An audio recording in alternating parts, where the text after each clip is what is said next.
All right. Podcast number 3. But this is a special podcast, Dan. It's Halloween. It's Halloween podcast. Like we said on the last episode, it won't be released on Halloween. It's a special episode though because we won't go through that bullshit of news topics. Although I do have one article. But no top 10 list, none of that bullshit.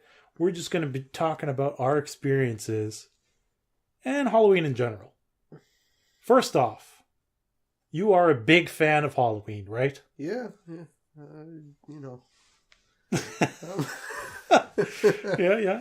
I'm into it. I mean, I think everybody is in their own way. Yeah, you would say easily best. Well, I don't know if you'd call it holiday, but easily best, like... Yeah. Celebration. Yeah, for sure. Oh, man. And least of all things is the candy, It's just everything else. The season. Yes. You get to see foliage and nature. Oh, don't even fucking get me started on that. You've seen all my YouTube videos where I'm walking around in the fall and I'm like, look at the colors, look at the colors, look at the colors.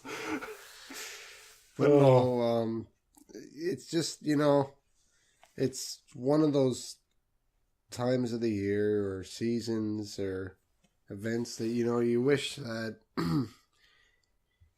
you were in more of a... If you had more opportunity, I guess, to live in places like Florida or where they take it to the extreme and you can go to haunted houses or, well, in some states, I think they actually renovate like prisons and insane asylums that were shut down. They get sold out. We have that here in Ottawa. That they actually convert into some kind of an attraction, and that's always fun. And, well, have you been to the one? No, I've actually only heard of it. I've never. It's okay. Like, I mean, only the top floor is kind of what, because the rest of it was converted into a hostel. Yeah.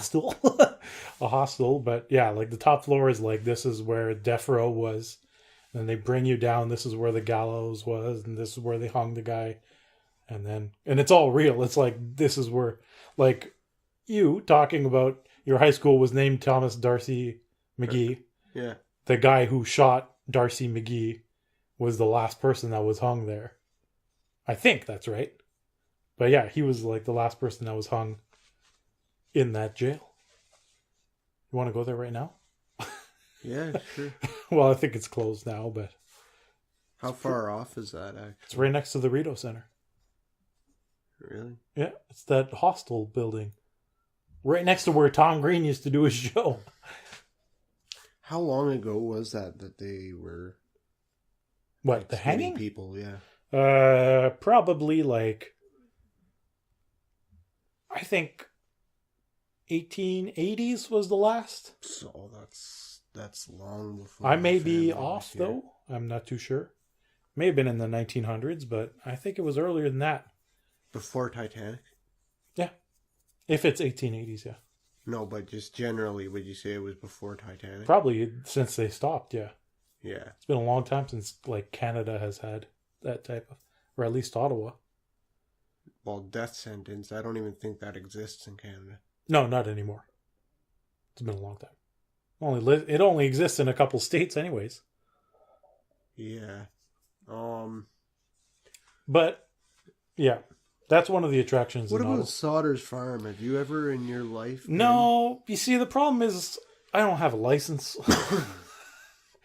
And yeah, it is far away. I don't, interact with people.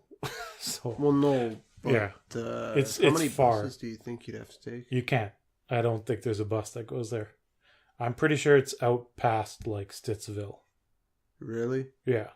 We would need somebody to drive us there. But I don't know what it is, but I think it's worth it. No, I watched the commercial for it this year, and it's ridiculous. And a friend actually told me about, I guess, maybe 2-3 years ago that they were debating on going, and that one of the attractions, for instance, I'm not going to say, that, sounded over the top, like something that, was kind of bent out of not over the top, like that you outside expect. of reality. Yeah, and in one of the commercials, it showed just that, and that in itself is shocking enough. I mean, it'd be worth it, especially even if it's like a $20 admittance fee. Did you check up? Did you look? I would imagine, because at least. Yeah. Because the last time I did anything like that, it was $20 in Victoria. Same thing, it'd be Up Island. Yeah. And like at some farm or something? Yeah, it was like a farm / estate. Yeah. And it's $20 to get in, but you have probably goes till 1 a.m.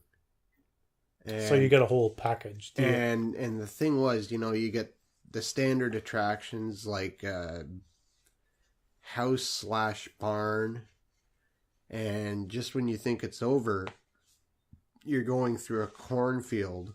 Yeah. For at just under 10 minutes minimal, which seems like forever because you do actually get lost. I don't care how smart you are or, any of your, if you think you can get out of stuff. And then when you finally do manage to, most people ended up cheating and just, you know what I mean? Because when you get lost, you kind of panic.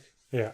And you find yourselves, these guys were millionaires, obviously, but they had actually bought stuff and built a town. Ghost town. The same way they do in movies where it's like if you look at a house. Yeah. And then you go to the side and there's nothing. Yeah, yeah. But they have I'll say 3 feet of side. Yeah. So that if you're looking at it from diagonally, it still looks like a building. Yeah. So it's not full, but it's the illusion of... And that's another thing. It's at least a 10-minute walk through this town. And some of the buildings you could actually walk into, and they had more attractions. And like this one, for instance, there was... I don't know what the tool is. It's like a...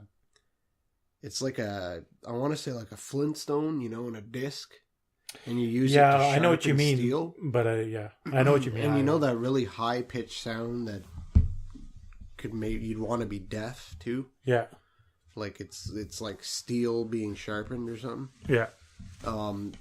That's constantly going on, and like red strobe lights in the room, and you can see animatronics in the room, and the door was locked, and so I looked into the keyhole because I saw something move, and when I went to open the door, it flung open, and a guy came at me with an axe. Ooh. And what I found out that what was actually going on was he had his face pressed against the door, and he blinked his eye. Okay. In the keyhole. That sounds like a ghost story I heard. Well, it's just when you think about it, there's no one in their right mind that's going to see something like that and not notice it and not say to themselves what just happened, because you could never tell at the time what that was. And then, continuing through the ghost town, they had this, I'll never forget it because it was just so weird. It was like a butcher shop and, same thing, but you couldn't tell the difference between like the robot things. Yeah. And which ones were the people. And then there was a guy chasing people around, and when you think that, you're doing... Chainsaw? I don't know if it was a chainsaw or if it was it was something, but it was just... And they're not just going to hire any old guy. I mean, it was bigger than the average person, like 6 something. Like a Jason style. Yeah, like a big person, bulky, Yeah. And then after that, you get through there and they had sections for kids where it was like, like a preschool kind of, roller coaster. Oh, yeah. But it's just kind of like an oval, and it might have like a hill shape to it. Yeah. And it just does that. Yeah. And it was basically for like the first timers Halloween. Yeah. And then they had, it looked almost like, I don't know if anybody remembers Camp Bart, but basically anybody that's been to camp, they'll set up a bunch of logs like pews. Keep going. And they'll have kind of like the stage or whatever. Yeah.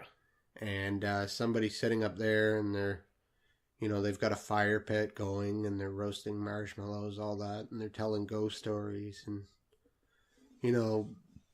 for the younger kids, that kind of attraction. But, those are the best things to experience. Because, I mean, trick-or-treating is hit and miss, especially nowadays with society and everything, Like, when we were kids, I think, it was a different world. It was safer. Yeah. And there wasn't so much threat in society. And so, well, everybody did it. That thing sounds like it's definitely worth it. Yeah. That was only $20. Yeah. Per person. Was there like a hayride thing? Well, that little roller coaster might have been like a hayride type thing. Okay. Because I think Saunders Farm, the main thing is a hayride. Yeah. And I don't think they have as much stuff as you just described. Like, I don't think it's that fancy.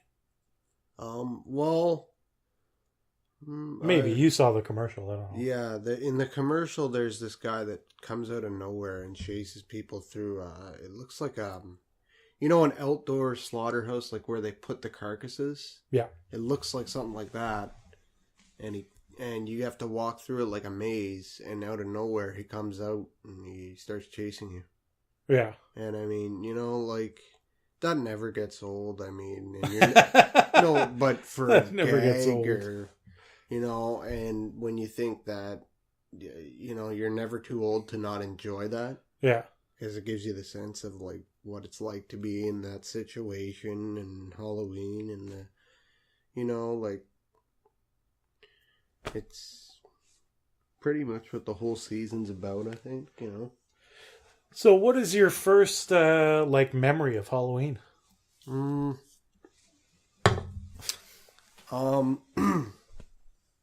Let's see. Like, way back? Well, I couldn't remember it until my dad actually told me, but he said that I think I was 2 years old. Holy shit. Yeah. And holy fuck. I didn't even know what to do yet. Like, they have to tell most kids, say trick or treat. And I went up to the door, and I had a pillow. I think I had a jailer. Like a prisoner costume. The stripes and all that. Yeah. And I think I liked that a lot because it reminded me of Beetlejuice. Yeah. And so anyways, I'm sitting there at the door, and he says that some lady answers the door, and she's, got her bowl of candy, and I don't know what to do, and I look at him, and he tells me to say trick or treat. I look back at her, I still don't know what to do. And so she just throws a couple of candies in my pillowcase. Yeah. And he said that I just bent down. Yeah. Like I had no idea what that was or what's going on. Yeah. And he, when kids are so young that their joints and their bones are still bendable. Yeah. So like I bent down to like my head would have touched my toes. Like I bent my face. Oh yeah, you did a full yoga like I bent my face right into the bottom of the pillow. Nice, Dawson style. Yeah, like I had no idea what was going on. And then when I got back up, he said the lady was laughing and my dad was laughing. So, but the funny thing is Halloween was the same every year until I was about 10. Yeah, this is all in Elmer, right? Yeah, and then it died down. And the biggest thing was society change. Yeah. But, It was really, like, I think, too, that's for anybody that was around in the late 80s, early 90s. Yeah, well, tell you the truth. When we, well, I mean, we can't really say this because we're not kids now, but when we were young, it was fantastic. Yeah. I don't really remember what it was like in Sarnia. I only kind of vaguely remember because of like pictures or whatever. Like one time I was just like a typical ghost. The only thing I do remember from Sarnia, although this is because my parents told me, but our cats like ran away the night of Halloween. And then we got new cats after that. Do you remember any particular, like, what were you doing with one of your friends on Halloween? Well, okay. Before Halloween. Like, for instance... Before Halloween? Like, you see, it lands on a different day every year. Yeah. And so, like, I remember this one time, I want to say I was in the 4th grade. We had just discovered a game, Cool Spot. Like the 7-Up? Yeah. Yeah. And my neighbor, while it was, every weekend, we'd rent a new game and we'd play that. And, like every other kid, you just play it until you're done and you don't want to play it anymore. Yeah. You got your 48 hours worth. But no, we were playing that, and I remember he wanted to be the clown from the movie It. Nothing he had matched the movie. Like, he had like the rainbow. He was just basically a clown, but he wanted to go and buy those. Like, he just doesn't have the Tim Curry face. Well, what he did was he bought, those like, they're like latex dentures. Yeah. And that's probably the closest thing to It too. It would be, because the teeth are... He'd have to make them pointy, though, right? Well, you can buy those. That's what he had. Okay. And he just put white on his face. And, like, his face looked like pretty much the same as the character, but it was the wig. It was just way off,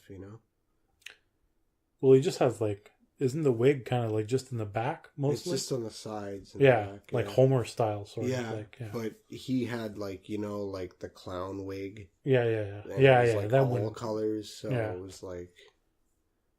Well, good effort. Yeah, and so anyways, he was playing that, and I really don't. Like, I think what I was I had like one of the original Canadian hockey masks that they ended up converting into Jason. Okay. You know the ones? You're talking about the Montreal Canadian? No, not like that. Like, do you remember the ones like Jason? You remember the mask for that Friday the 13th? Yeah. Well, there was another style where they used squares instead of circles in the mask. Like the little breathing holes? Yeah, it was like I could draw it. Squares. It looked similar to Vega instead of Jason. Okay. But instead of having circles all throughout the mask, it was actually squares. Okay. And same size about? The same mask. It's just it was cut into squares instead of circles. And they actually have that mask on the original cover art for part 5 of Friday the 13th. Yeah. But I remember just throwing that on and like a hoodie and, just what you're wearing because that was all you needed, like was the character. Was this later on though? This was the same year because like I want to say between grade 4 I would have been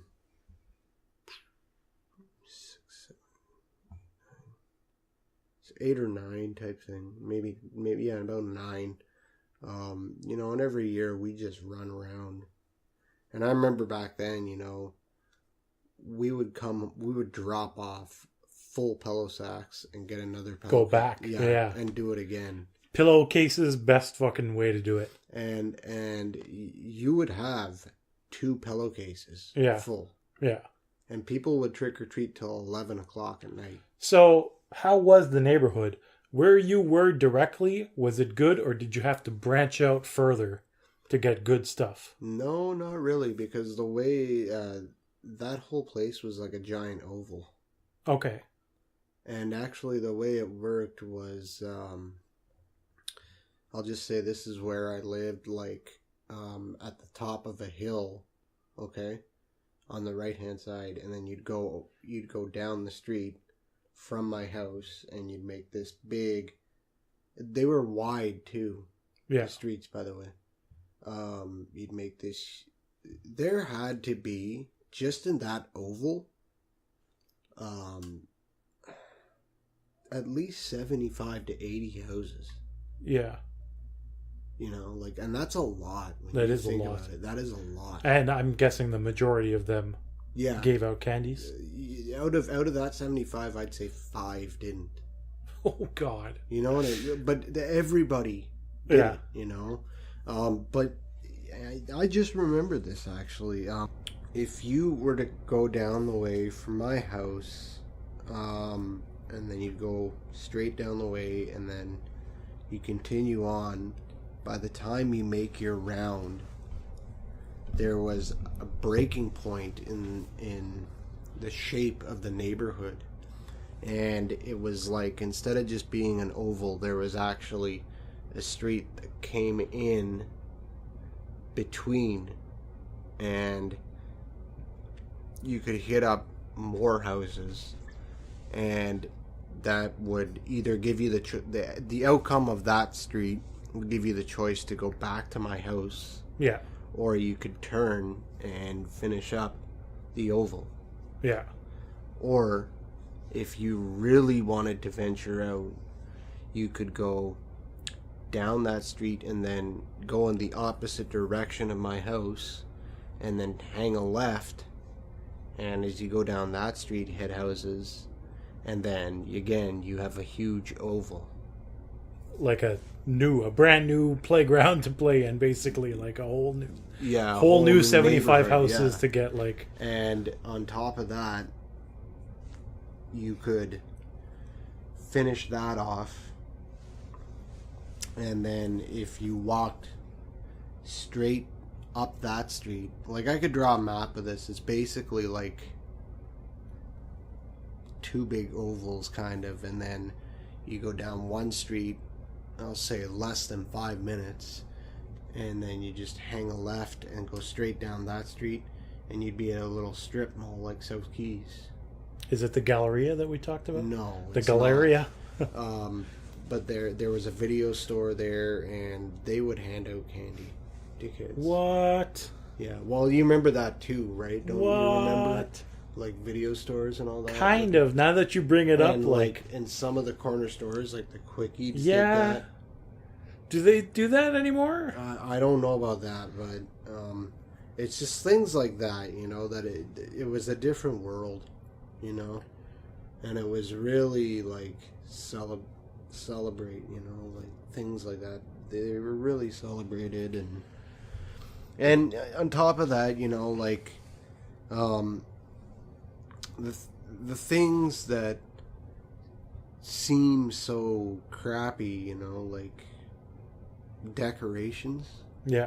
You look back at them now and you really appreciate them for what they were, because it didn't take a lot to just see something and just make you think, boom, Halloween, you know. And yeah. And definitely if we look back on that now, it's like it's so it's a nice memory. And it's just so, you know, you appreciate it though, because it's just, you know, like, whereas, like, for instance, one of the hottest spots ever would have had to been a giant tiger. Yeah. For Halloween. Yeah. Like, and if you were lucky enough to get into a giant tiger that had the 2 levels. Yeah. Like the top level, for instance, would just be like your standard socks. You know, like right now, for instance, it would be full of like winter socks, winter gloves, hats, stuff like that. But if you went downstairs, it was like everything from candies, videos, and their Halloween collection was just through the roof. Yeah. Like, that'd be one of the coolest things to be able to do, is to just go walk through one of those places and just see the things that they had. It was through Yeah, I know what you mean. Normally the second floor, you mean a 2-floor giant tiger, normally they were in the basement? Mm-hmm. Like a byway. Yeah. Oh, remember byway? Yeah. Or there's also those, like, we've been in one a couple of years ago, like those temporary Halloween stores. Yeah. Like they only show up to like make cash basically. Yeah. But they're normally stocked like really well. Yeah. But I think what I liked a lot was just the fact that it was no name stuff. Yeah. Well, there was a brand, and I think, if you live in Canada, you might remember it. I believe it was called Haunted Halls, and it had a picture of like a group, like death, and he had a purple cloak on, and it was basically like No Heart. From Care Bears? Yeah. And what he had was, it was like about 3 fingers, like monstrous looking. Holy fuck. And they were green. Did and he his have face yellow was black, eyes? and he had like yellow eyes. Yes. But no face. Oh my god. That was the most common. But what did they do? What they sold? Decorations and okay. Like they would have had a pair of, well, for instance, when I was really young, I bought witch fingers. Okay. And they just went onto your knuckle, and they were see-through. Yeah. And they had like the red nails. Yes. So it's like, even if it wasn't a witch, it could just be a monstrous. Like, it was, and when you're a kid, you have such an imagination for that kind of thing. And like they had beautiful. They had that.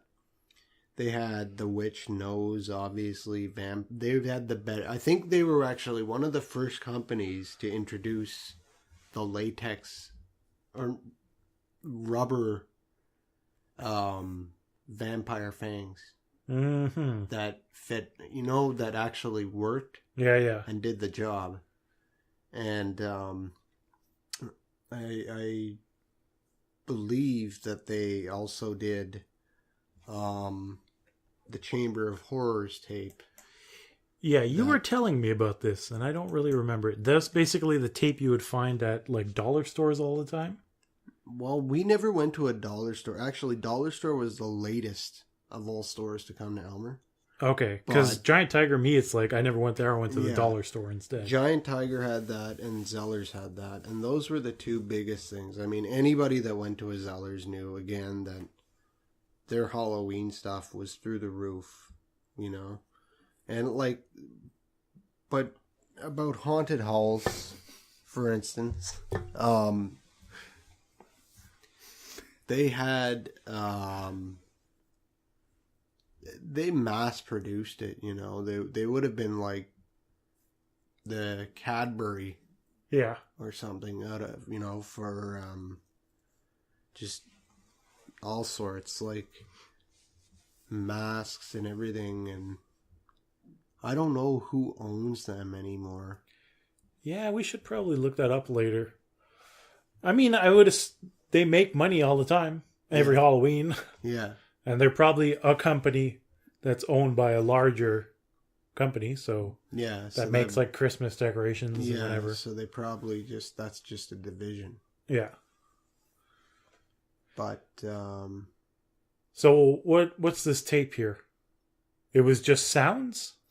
That's well, the tape itself was actually an intro and outro to Michael Jackson's Thriller, and it was probably one of the most sought after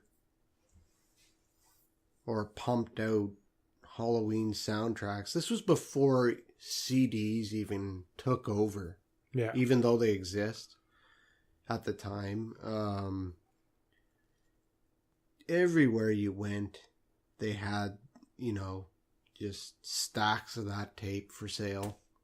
And every other house was playing that. Like, I remember a lot of people would take a tape, just like even a kid's tape recorder, where it's just like a single speaker, and you just put the tape in, and it's about yay big. Yeah. They would take that and turn it on full volume. Yeah.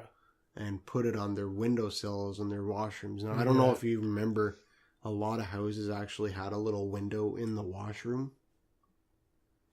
When we were younger, houses had that very often. Maybe. But, which was a perfect idea because, a lot of places had that window near the front side of their house. Yeah. And so... when you'd come knocking, it would be... Yeah. And it's, it just created that. But you would be able to hear that from across the street. Yeah. And just, and then you'd get the people that had more money invested in it and just strobe lights and, all sorts of things. Like, it was, you didn't want the night to end. Yeah. Especially when you're young. And then you get people with garages and it was amazing, some of the things they came up with, the setups. Like, I remember this one that stuck out in my head, and this guy was mimicking Hellraiser, and it was like he took, those blinds that are made out of wood? Like beech wood? Yeah. And they're thin wood. Yeah. And it's like, he took those, like, he must have had dozens of them, and he bent the wood so it looked like spikes. Okay. In all sorts of directions and had them hang. So it was just like, it was like a porcupine, but like the whole room looked like that. And then he had camouflaged himself into that kind of beige wood color. Yeah. And would find a place to hide. And had something like a candy bowl. And would set it there for the kids, the trick-or-treaters, to come and get. And, as soon as they'd figure that there was nothing in the room, nothing in sight, he would just kind of like move out and like grab an ankle or something, or whatever he did. And the funny thing is I remember my dad even saying that he couldn't see, like, he knew there was something in there because, obviously, like, it's a setup, it's Halloween, but he just said this was the sort of person that you could tell had been waiting all year. Yeah.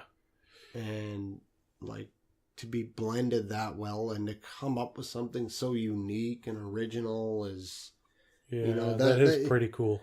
And that's what I mean. Like, as much as you see these things that you can buy, the machines, animatronics, and all these things, some of the best things are just what you improvise with, or like I was saying earlier, like just the original assembly line stuff from way back when, for the sake of vintage, and it was imagination. What I would always be scared of was, how some people would stuff like a scarecrow type person out on like a balcony or something. Yeah. And then sometimes you knew that they would do that and make it a real person. Yeah. So they just jump when the kids come. The worst was not knowing. Yeah. And you're like, right before you go to the house, you're like, is he gonna like pop out? And then sometimes you would go up, be so scared, and it would turn out to be a fake stuffed thing or whatever. And then sometimes it would be a human that would scare you at the last minute because you're like, oh shit, it's just fake. And then he goes and you're like, fuck, I got like tricked again. Like, it's awesome. Yeah, no, I miss it though. I really like, and you went for that just as much as you went for the candy. Like, you couldn't put one above the other. No, the experience was the best. Yeah. Yeah, like our neighborhood was kind of like, we lived like the Russell Heights project. There was not that much candy or whatever. There was some. It was a big project. There's like maybe 70 houses or something, but not definitely because it was kind of low income. Not everyone was giving out candy. So you'd have to go outside to like the more middle class family houses.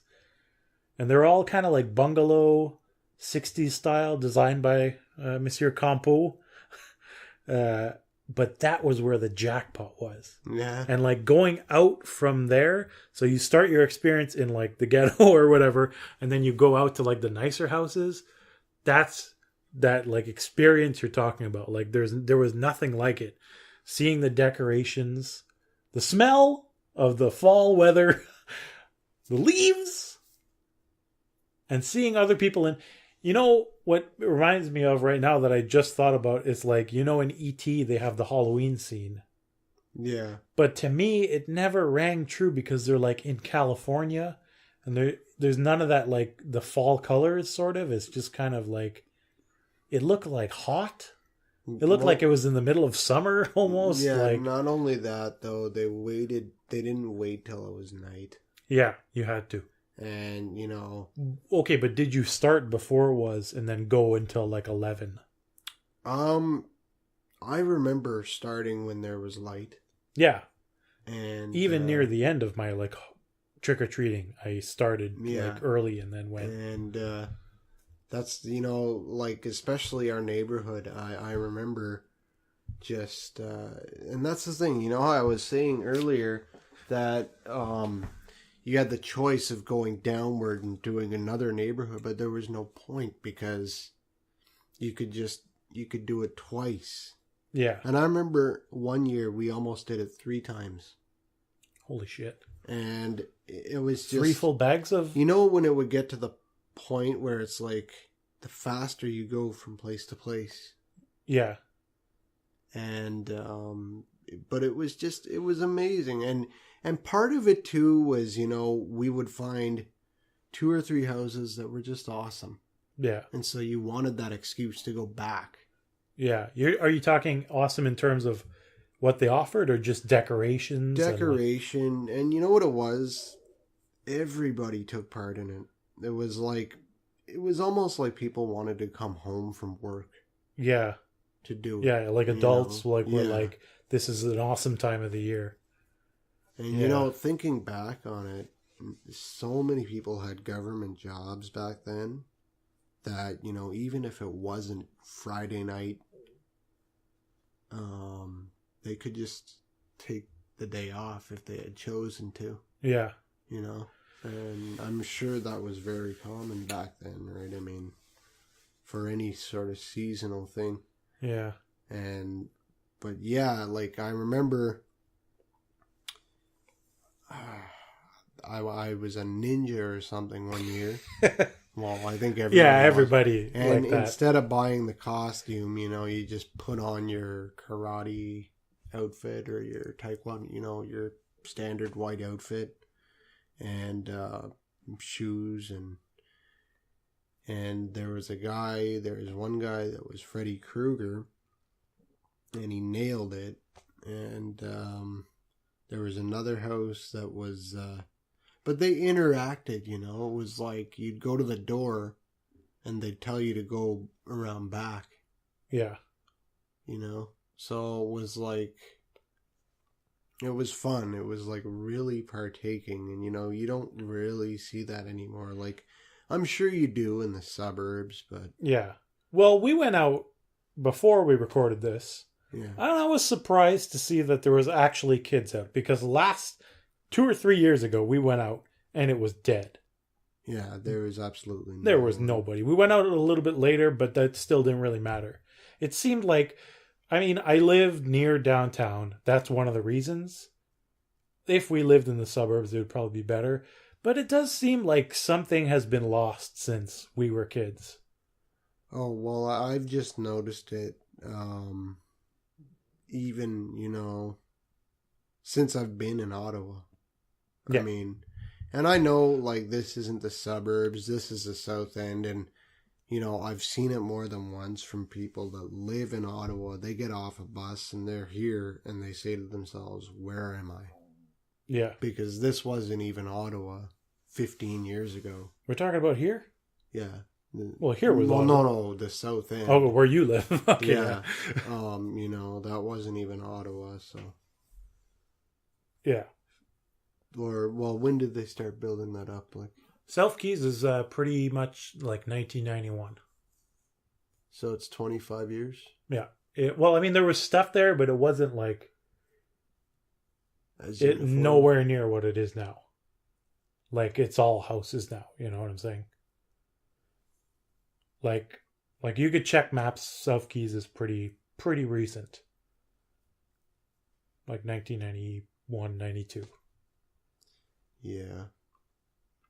Yeah, that's right about when I'd say between 88 to 95, Halloween was just beyond words. Now, what about school activities before the night of Halloween? Was there any hardcore shit that went on? You know what? Speaking of school, I remember. Do you remember ever painting the windows in your classroom? No. I remember doing that, and for Halloween, we did Halloween decorations, obviously. And for Christmas, we did Christmas decorations. And then obviously, that was probably the most unique thing, you know? Because it was legitimate, like, paint the windows. Yeah. And, like, even now, that'd be fun. Yeah. You know, because it's not an issue of, you have to, like, how hard is it to paint a witch in the moon or a cat or candy canes? Oh, God, you just reminded me of in Korea. Some of my students. But, you know... they drew, okay, just a side note before. They drew, one of the girls, she drew a witch on the board when it was like Halloween. And then I was like joining her, and I was starting to like color it in green, right? Mm-hmm. Like you would normally think. Witch is green, yeah. And she's like, teacher, what are you doing? And she like starts erasing it. Isn't that green? And I'm like, yes, green. She's like, you don't know what you're talking about. And I'm like, I asked everyone else, and they were like, no, not green. Why? I don't know. Apparently in Korea, it's not green skin. But what were you saying? I just interrupted. The paint on the walls. No, on the windows. The windows, yeah. And you know what? Like, of course, everybody had, like, Christmas plays, I guess. Yeah. Did you have Halloween plays? No, we didn't have that. Fuck, that would have been awesome. But even then, you know, it made Christmas fun, too. Yeah. And I wasn't as big I think I was just as big a fan of Christmas as everybody else, you know, in the sense that, you know, school and the activities, but it wasn't like Halloween where, you know. Did you carve pumpkins in class? No, not in class. No? We went to the pumpkin patch. I think everybody's been to a pumpkin patch. I don't think we did that. Well, we did. There was not as much funding in French schools, Stan.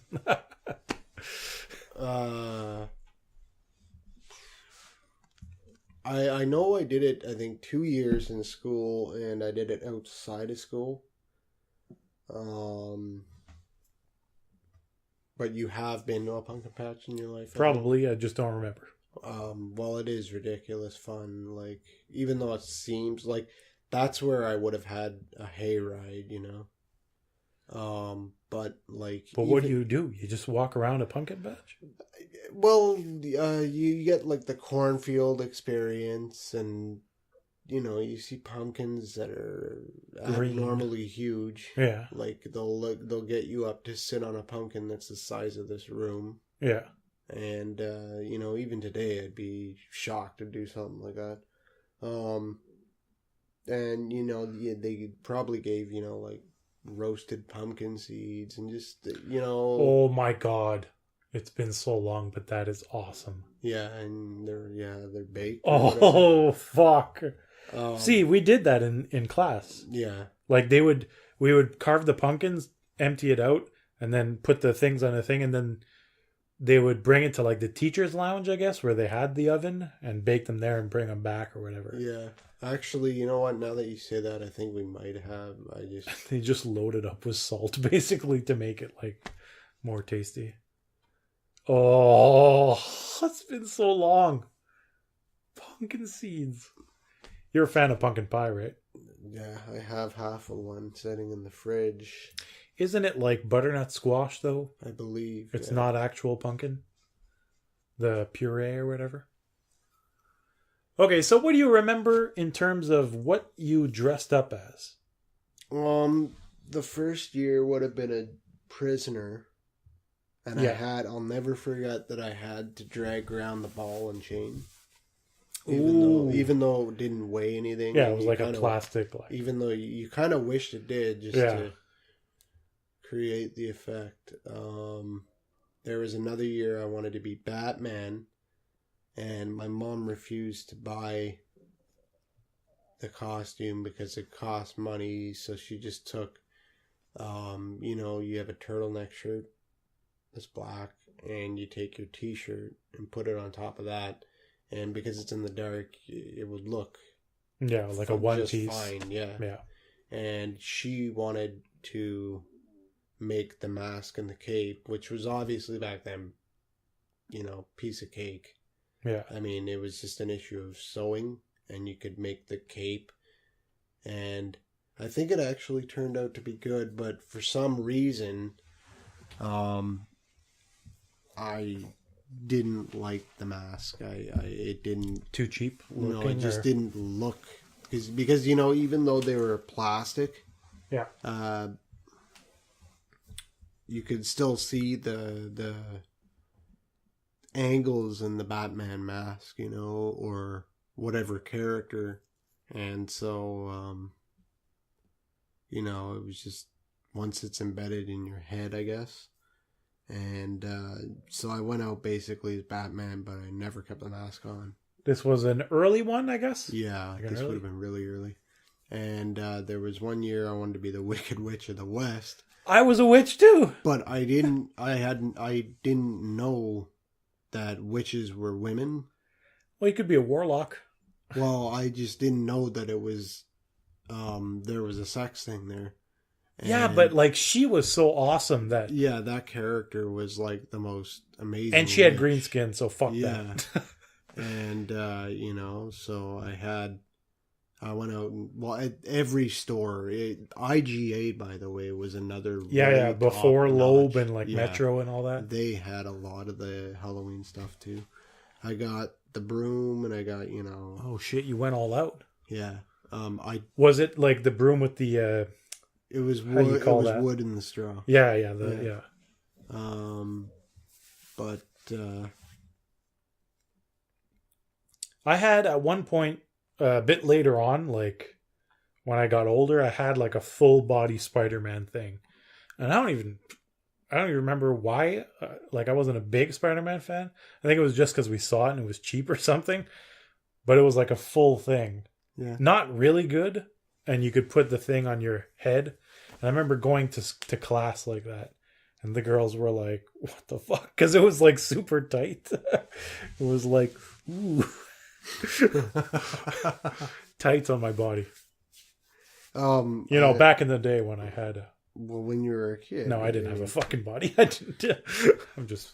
What else was I... Did you ever have like a cheap, just like...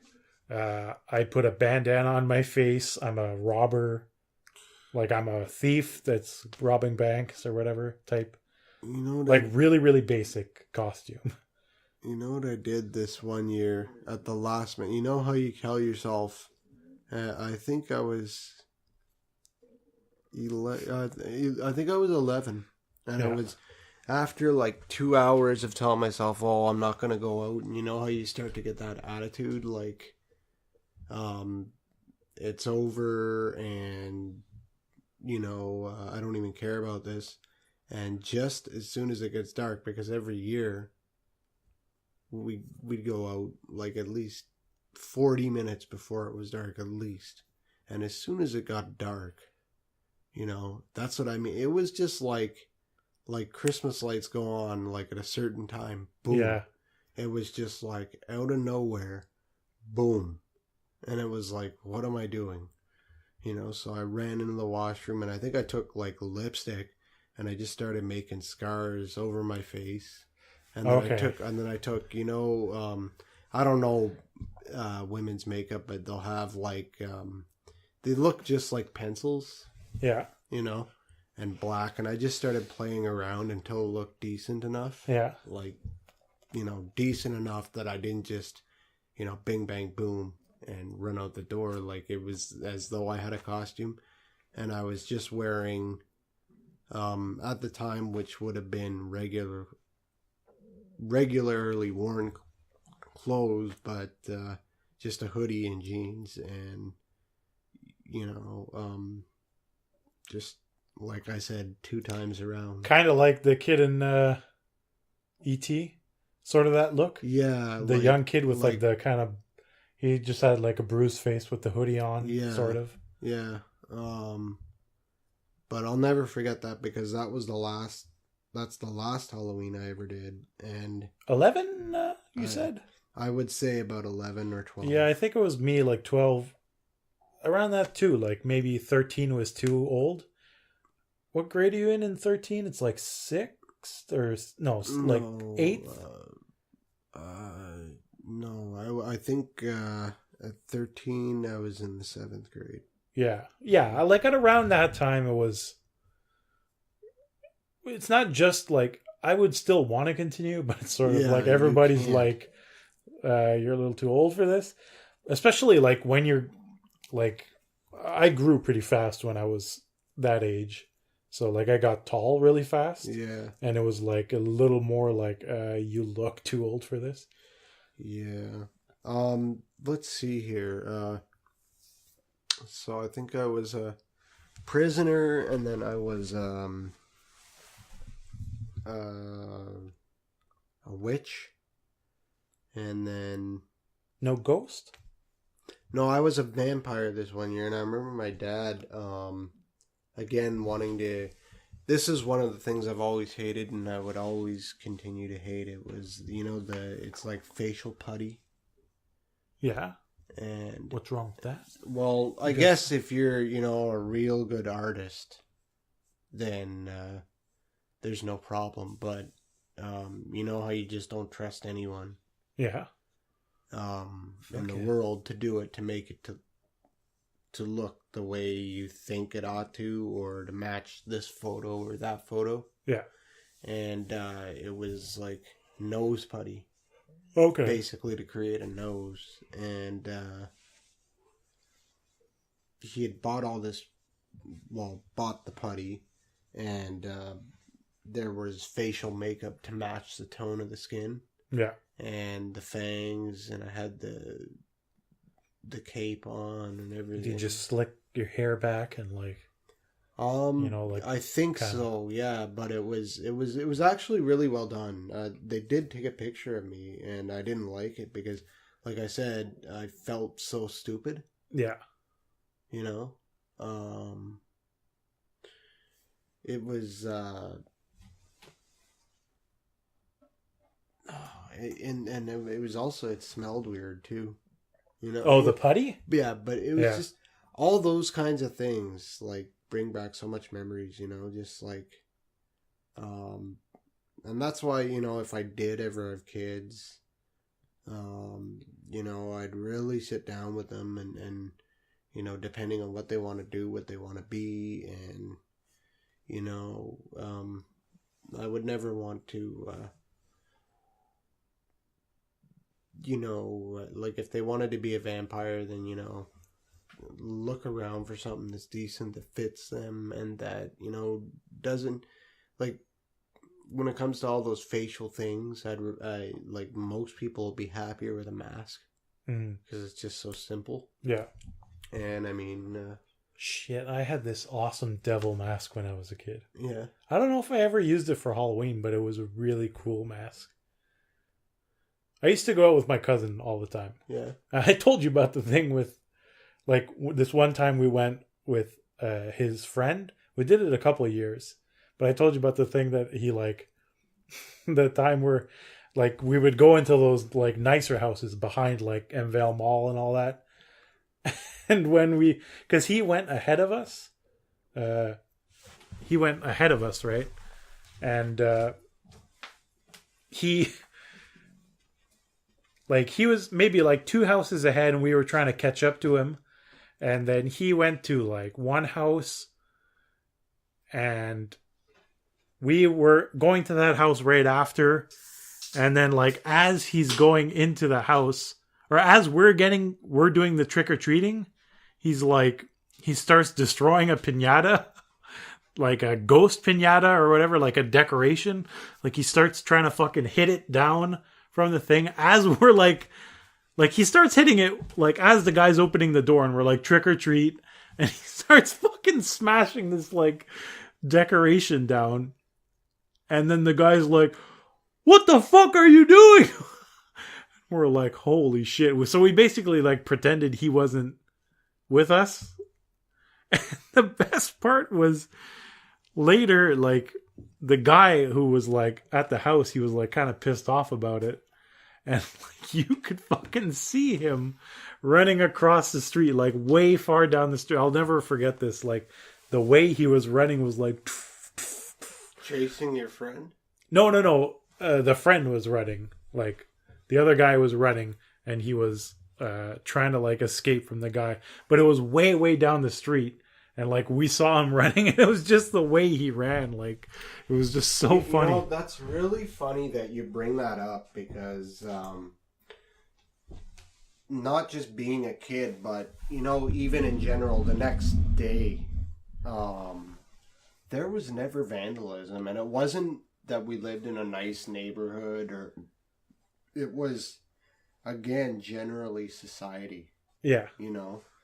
Like, I don't say that like the whole world was different. I just mean, it wasn't the wrong side of the tracks. That's where you heard of that kind of stuff. You did, you know, and especially being in Canada, it wasn't, it wasn't, you didn't, like the most shocking thing I could think of, well, it still goes around BC today, would be like the Michael Dunahee.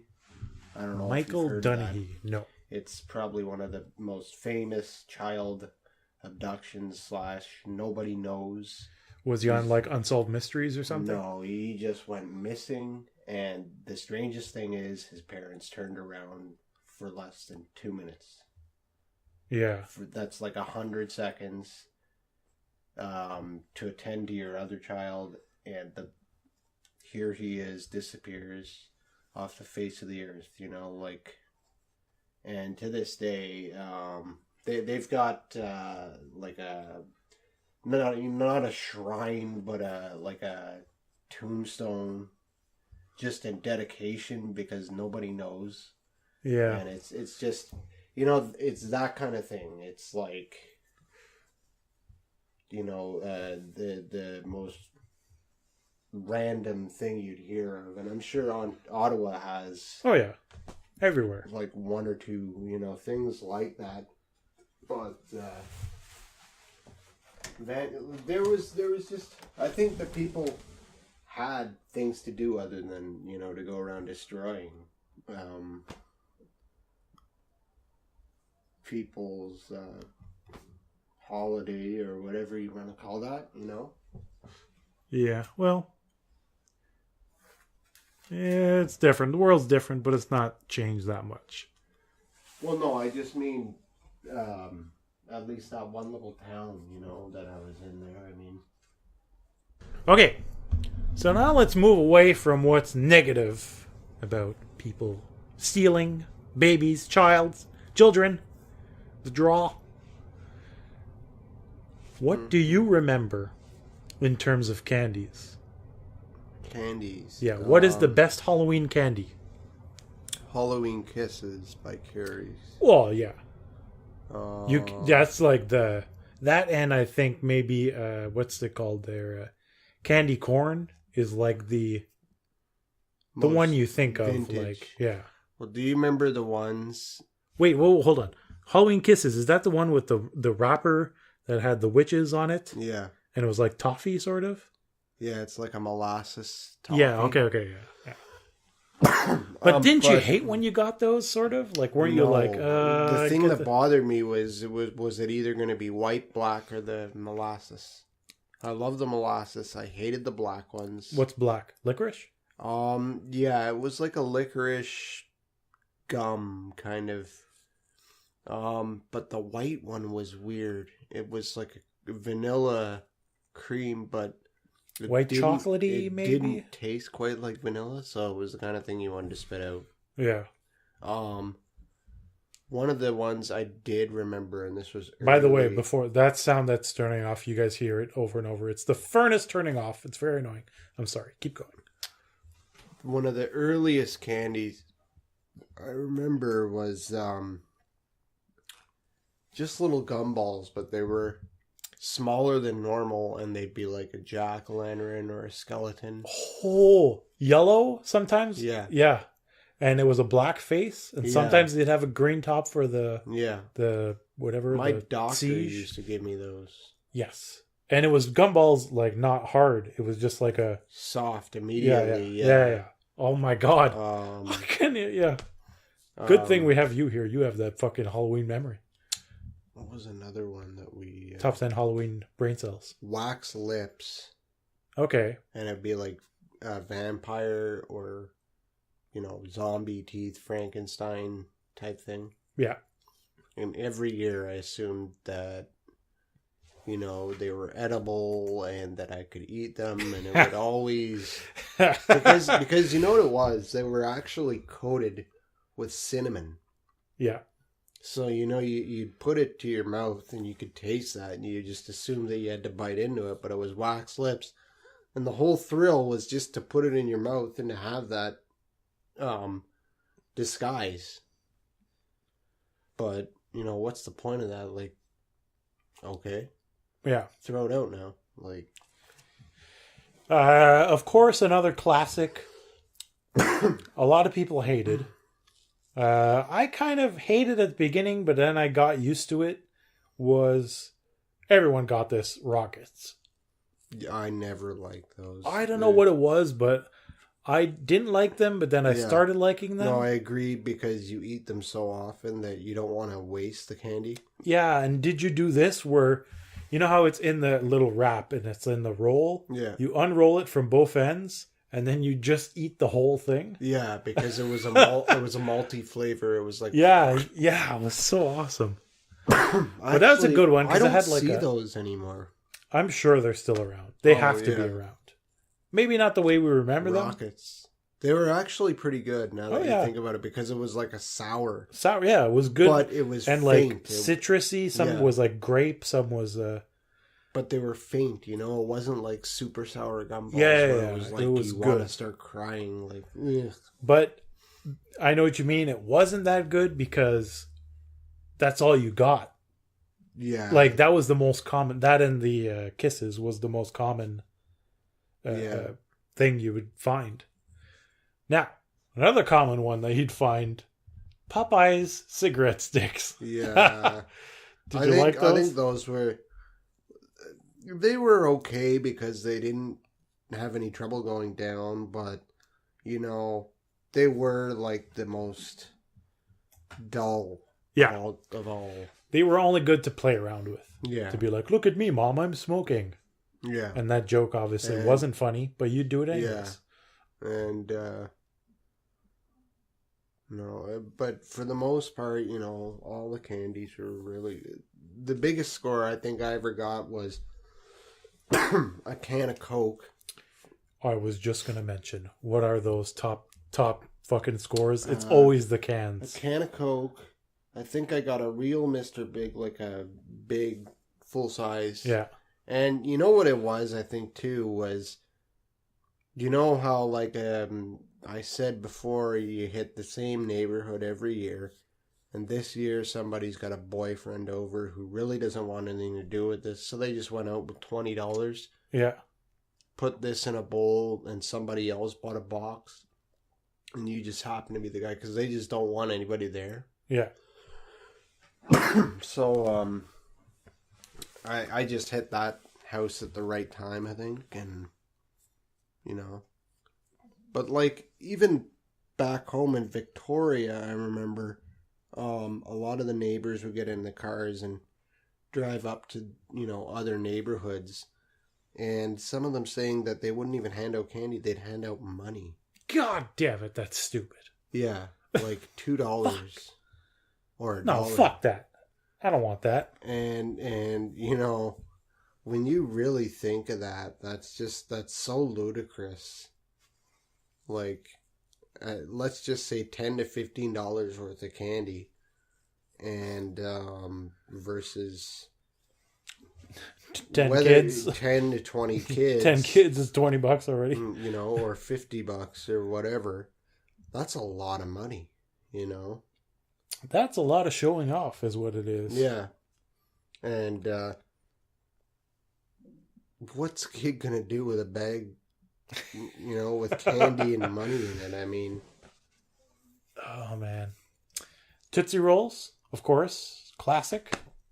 There was always, of course, the very, like, I have no idea what company made it, but there was the lollipop that was just your basic lemon, cherry, or those are the best. Those are good, yeah.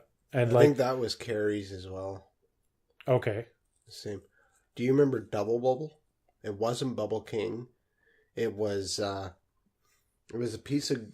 gum, and it was a little bit bigger than your thumbnail. Yeah. Like probably 2 of your thumbnails in length and in width. And it had the two ends. And the ends would have been yellow. And the middle part of the wrap was white. Double Bubble. And it was it was the company that was at war with Bazooka. Yeah. And Bazooka. Hey, people who might be young listening to this have no idea what Bazooka Joe is, probably. Yeah. Bazooka Joe you'd find at every store. But I know what you're talking about. Double Bubble. When you would unwrap it, it would be it was round, right? Yeah, and it was circular, but it was tough, hard on as the fuck. outside. Yeah. But it was nice on the inside, and it was really. I just remember it being really chewy. Yeah, it was tough at first, and then it turned into the most chewy. And you know what? Thinking about it now, it's so hard to say which one you liked more. Well, the gimmick with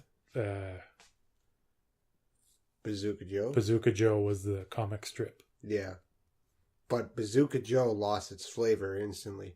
Oh yeah. So it was like every kid's like, all right, to put like 10 of these in our mouths. Yeah. And I do remember getting Jolly Ranchers a couple times. And it seems like Jolly Ranchers were introduced like midway through our. Well, I'm life. not talking about. I'm talking about the sticks. The sticks. What is the sticks? Jolly Rancher sticks. I think most people are familiar with Jolly Ranchers. Likewise to what I was saying with the Double Bubble gum. But before that, originally, and I remember this going to the corner stores as a kid, for 10 cents, you could get a stick of Jolly Rancher, and at the time, there was only 2 flavors. Watermelon, was it one? There was green apple. Okay, that's a good one. And it was either watermelon or strawberries or cherries. Okay. But it was red and green. And it was a little bit longer than your finger. And it was at least an inch wide. Cube? And it was thin. Okay. And holy fuck, I know exactly what you're talking. It looked like a rular. Yeah. Yeah, okay. And, yeah. There were a few times holy shit, man. It's good you're here. Cause... There were a few times that you get those. Now, they weren't the same size, but they were at least half of that. Yeah. So it was just enough to fit in your mouth. Oh, man. And those were always like top notch. You know, I mean, Jolly Rancher, like nobody could compete with. Nobody even did compete. That's what they were like when they came out. Yeah. Because now it's just the cube things, right? Yeah. Damn, you just brought me down like a path that I would never have remembered. It was like a sliver, basically, yeah. like a thin layer of like. Yeah. But that's all it needed to be because it took so long. And it sat on your tongue well, too. Yeah. Like it... What about Ring Pops? You remember Ring Pops? Yeah. Oh, yeah. What was the one that was like Ring Pops? But it was like, I guess it's Push Pops. Yeah, okay. What else was there that they had? They had, the chips grew on me. Oh. And the reason I liked them was because they had Yum Yum. Oh, God, yeah. They had... I still, to this day, if anybody out there knows... let us know because, we can't even seem to find it on Google or YouTube or anything. There's a company that had chips, and I believe it was exclusively Canadian. The mascot or the character on the bag looked like either the Yum Yum Boy or Peter Pan. And, the artwork, I guess, on the top and the bottom of the bag was white with blue stripes, kind of like a baseball. This sounds familiar. Shirt would look. Yeah. But the blue stripes would fade, and then it was a clear bag, and it was chips. And I think the gimmick that they did was they used peanut oil. Oh yeah. And the funny thing was, if anybody's ever eaten chips, and specifically ordinary flavored chips that have gone past the due date, and it doesn't have to be long, but just say a month or so past. I think I know what you're going to say. They have this kind of a peanutty flavor. Yes, exactly. Well, these chips tasted almost exactly like that. However, they were more of a really light, airy kind of chip. Man. And at the time, I hated them because you compare those to what would have been Humpty Dumpty or Hostess, which was, the number one chip. Yeah. And so you get accustomed to that taste. However, it was an amazing, a chip's a chip when you've got a big bowl and your soda and your movies. But this was in and out like the wind. Yeah. And, that was very common in the bags. Yeah, I don't even know if there was another flavor of Doritos around. At the time, probably not. Yeah. There may have, because this was when it kind of started picking up steam in Canada. Yeah. There may have been, there was obviously nacho cheese. There may have been Cool Ranch. May have been. But that's the only other flavor. None of this fancy, jalapeno fucking... Yeah, no, none of that was around. What else did we have? Shit, man. The best would be scoring a bunch of bags of chips, and then maybe... Because the cans of Coke and all that was rare. Yeah. But at least getting 2 or something. Because then you'd be like, I have a full meal here. This is nourishment. True. What else did we get? We got... Well, before...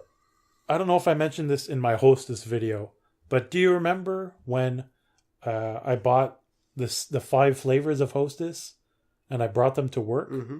How when all you, me, and Jaybird, who will be a guest later on, we took a bite of just the regular chip, and the amount of salt and grease hit activated a neuron in my mind, and same you agreed to, it tasted like Halloween. Yeah. It tasted like the bags you would get. Because Hostess was the one that was popular back then. Yeah. And you'd always get those small bags of Hostess in Halloween. But when we had that, and we were this is when we were in our late 20s, we were like, oh my God, it's Halloween all over again, these chips. Yeah, Hostess, if it's possible, please bring back dill pickle. Yeah. And that grape and apple. Orange. And I remember apple chips by Hostess. And you know what? They really reminded me of, if anybody's had banana chips. It's legitimate banana slices. Like slice. Yeah. It's likewise with apple. They do the same thing, except they're a little bit more bendy. Yeah. It's the same thing, but with the contrast of the salt on a chip. It's like this amazing, but it's the only sweet chip you'd want to eat. Yeah. And I remember eating those right next to dill pickle when I was young, and they were on the market, and then they just disappeared. It's too bad that I remember, like, Halloween, you wouldn't find flavors. It was normally just regular. Yeah. Well, I think that's all they pumped out, but I mean, that's all they needed to. Yeah, but now that you're saying, like, this Hostess dill pickle, I remember that now. Kind of wish there was more flavors during Halloween. Yeah. There was also, you know what there was too? The rainbow lollipops, and they were they weren't rainbow. You know what they were? They were white, orange, and black. Yes, Swirl. I know what you're talking about. I wrote this down as one of the things. Really tasty. Yeah, the swirl lollipops. Yeah. And they would change them up too. But the Halloween one is the one I remember the most. Yeah. But they were really tasty. Wait, you said orange, yellow, white, and yellow? Yeah. Orange, white, orange, black. Orange, black. Okay, yeah. Orange, black, and white. White, yeah. Yeah. Pretty much like a Halloween candy cane. Yeah. Except it was sweet. Fuck, man. And it tastes like a creamsicle. I could fucking go for some Jolly Rancher now. Just now you got me thinking. Oh, man. Creamsicle, yeah. Which I never liked, but I like the lollipop version. What else? You see, this is also when we went to the corner store, the Quickie, and you wanted a candy bar. This was before a candy bar was $1. This was when you had, give or take, 10 to a dozen to choose from. And that's what exists. Yeah. Granted, America had more. I mean, there wasn't much more. Like, they didn't have the best one. You see, I remember Score not being around when I was a kid. Score was, there's two that I remember being introduced halfway through the 90s, maybe. Yeah. Was Score and Crunch. Yeah. And I remember, I remember being in Russell Heights, wrestling with Mohammed, and having him telling me there's a new chocolate bar. And he was like describing it, and I was like, what? And I went out and bought Crunch. And I was blown away. You liked it? Oh, I loved it. But it was the fact, it was like a new movie or something. Like, it was like, there's a new chocolate bar in town. Because we went out and we got one. And you know how it was like renting a video game. Yeah. Because it was like, you obviously get more than one, but it's like, even though you've got a good one, it's like you're just crossing your fingers, And we both, were breaking off little pieces of it, trying it, and we're just. Are you talking about Crunch or Score? Yeah, Crunch. Okay.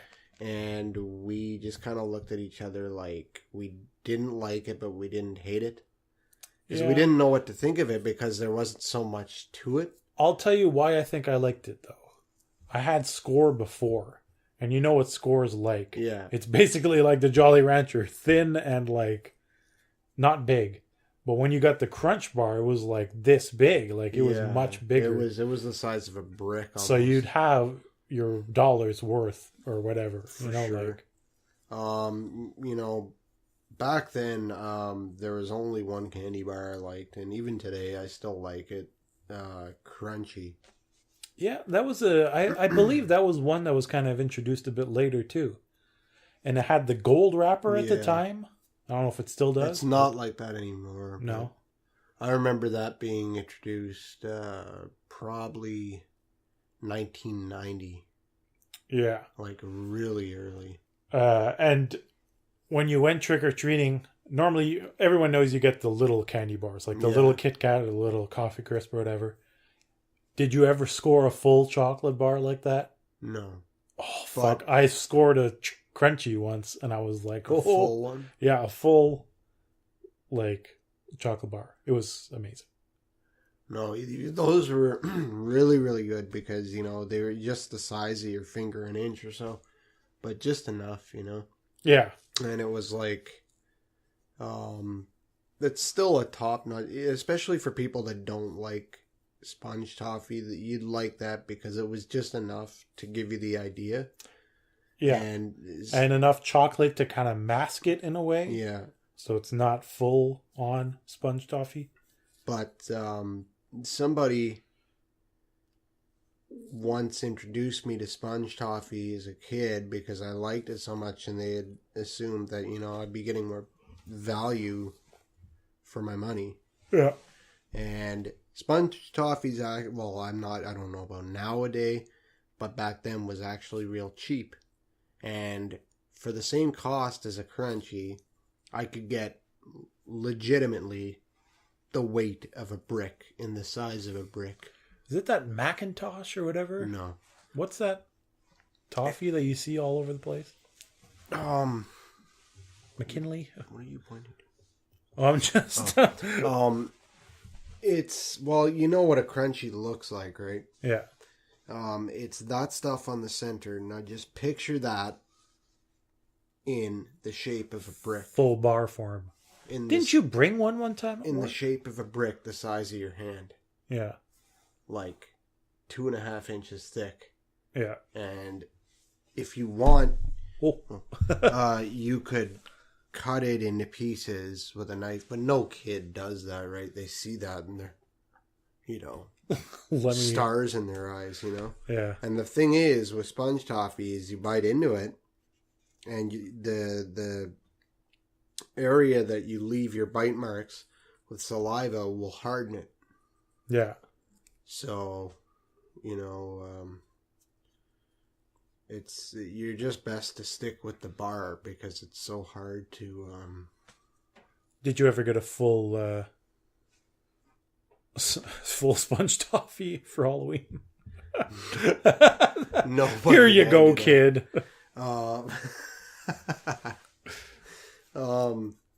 No, I think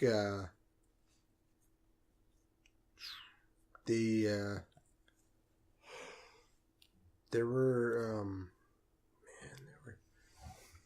what else was there for candies? There was a bunch of stuff. Oh my god. Yeah, there was What about not just decorations, but maybe like toys? We're big fans of 13 Dead End Drive, of course. But is there any Halloween like toys or toys? Oh, what's the oven? Not the easy bake oven, but Dr. Dreadful. Dr. Dreadful. Yeah. That's another thing from the early 90s. I want to say I got that from Zellers, and, you know, like every other kid, you see it, you want it, you get it, and then you realize that you got to do something to make it work, and it's not just like pull it out of the box and plug, you know, or push a button. And so I had to sit down, and it really frustrated me at first, but when I learned how to do it, it was amazing. And there were 2 of them originally, and I got the second one that came out. The first one was a laboratory with like more of a drinking measuring cup style scientist. Yeah. And that didn't do anything for me. But the second one, they had it was more like foods, you know. And the one that stuck out was zombie brains. And describe it a little bit though. It's a head, right? Yeah, it's actually, I think it was like a bowl. Okay. And you put what I would assume would be a shot glass into the bowl. Yeah. And that just, that shot glass or whatever would actually be like measuring. Yeah. Yeah. And then it goes through that, and then it molds into the head of the skull and the brain, so that when it's cooked, it looks like you're getting a brain. Yeah. And from what I can describe, what it tastes like would be a mixture of a super... I don't know if anybody remembers eye popper gums. Sort of. They're also a flat strip? They were gumballs. And okay. every kid went after it because it was like 25 cents. Yeah. And you got like 5 to 7 gumballs on a package. Yeah. Eye poppers. And they were super sour. Yeah. Like you had sour gums. And then you had eye poppers, which was like 3 times that. Yeah. Like, they were the kind of thing that made your eyes water. Okay, real hardcore, like... yeah. If you could take that sourness... yeah. And make it into a foam liquid... and then you could take a sweet jelly, but make it chewy.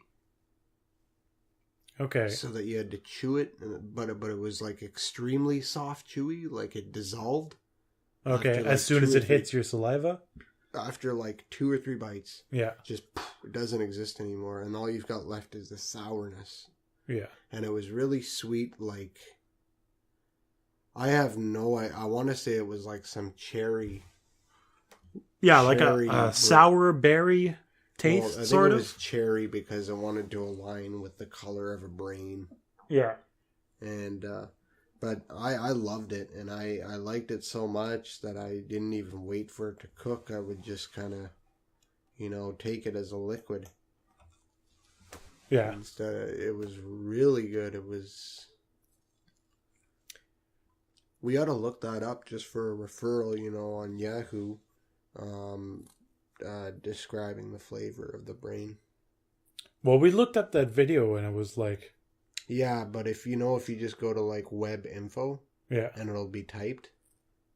Web info and it'll be typed. Well, no, like you Yahoo or you Google it and you type up Dr. Dreadful brain. What does it taste like? You want me to do that now? Sure. If okay. You could, yeah. But while I do that, there was also what is it called there? The one we talked about last time. Creepy crawlers! They're squirmy and wormy and purple and green. The creepiest crawlers that you've ever seen. But you didn't have that, right? You didn't have creepy crawlers? My neighbor down the street did. So creepy crawlers was the same idea. You were like a mad scientist. You had an easy bake oven. And you baked little bugs. And so you had it. I've never had any of this. Did you taste it? You don't eat them. I mean, you didn't have it, but you didn't eat them. You didn't eat them? No. Wasn't there a version? That's why I didn't like them. It was you made them and then you kept them. It was like... Wasn't there an edible version, though? Maybe later on, like in the last run, trying to resurrect it. That neighbor down the street was also the same guy who had a pair of sock and boppers. Oh.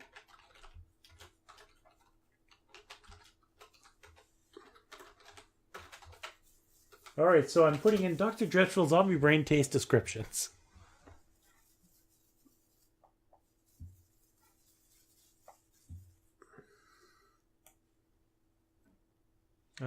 This is not going to work out. This is not going to be a good... Any Lux? No. Zombie Lab? Yeah, that would be it. Well, they don't say the taste. Bubbly brains. Spider eggs? Brew bubbly brains is all they say. Yeah. It doesn't say the taste. Is this stuff for sale? I don't know. They have spider eggs. Wow. Was that a good one? I'd never even heard of that. I guess that this might must have been be a the later next generation. Yeah. Because I think they're still doing Dr. Dreadful, but well, you know what? Let's go to Toys R Us tomorrow. Let's go and check out. Where is that? I don't know. Let's go buy some Dr. Dreadful. Okay. Did you, after your Halloween trick-or-treating, did you do the house thing? Handing out candy thing? In my later years? Yeah. Yeah. Yeah. But also, like, I don't remember Halloween at 13 or 14. I remember Halloween at 15. Okay. And I spent that with a girlfriend at a friend of hers in Oak Bay, Victoria, a rich area. And we went out to the video store and rented Return of the Living Dead. Yeah. A parody flick. It was actually really a fun night. Just watching movies and... Yeah. I ended up handing out firecrackers. What the fuck candy. Is wrong? Yeah, well, that's what I mean. To kids? You gave firecrackers to kids. The funny thing is about that. You handed firecrackers to kids. They had a pot, not a bowl, of firecrackers. And, well, that's what I mean about the richer neighborhoods, right? It was ridiculous. Like, they had one bowl of candy and then firecrackers, and you just handed out like a bit of both. And was it the twirlers there? You know what I think they were? You know the ones that they look like a missile? Yeah. And then they've got the huge wick. Yeah. So you just shoot them and they just like a missile. Yeah. I like those. You could do some damage. Yeah, that's what I'm saying. Why the fuck would you give those to kids? Like, but that's what I mean when I said that there was a pot with like well over 100. Holy fuck, man! Why? Well, that's what they were there for. I had no intention of going and playing with firecrackers. Yeah, of course, yeah. But after that, I don't really remember. You see, that's another thing. Even where I lived, Halloween, like we got probably, the youngest kids. And I mean, if there's candy in the house, you'll give them candy, obviously, because they're kids. But I don't really remember Halloweens after that. Yeah. And I think it was... we got older and... You stop. Like, I remember a couple times here, I gave candies out, but not too many times. Any cool decorations at your house, Dan? That you made? No. Maybe it was just pumpkins and... Yeah, I think, I went out and... I think I carved a pumpkin each year, but, Did you ever destroy pumpkins? No. I did. Never... Only one time. Yeah? I was hanging out with some bad people at that time. No. Yeah, no.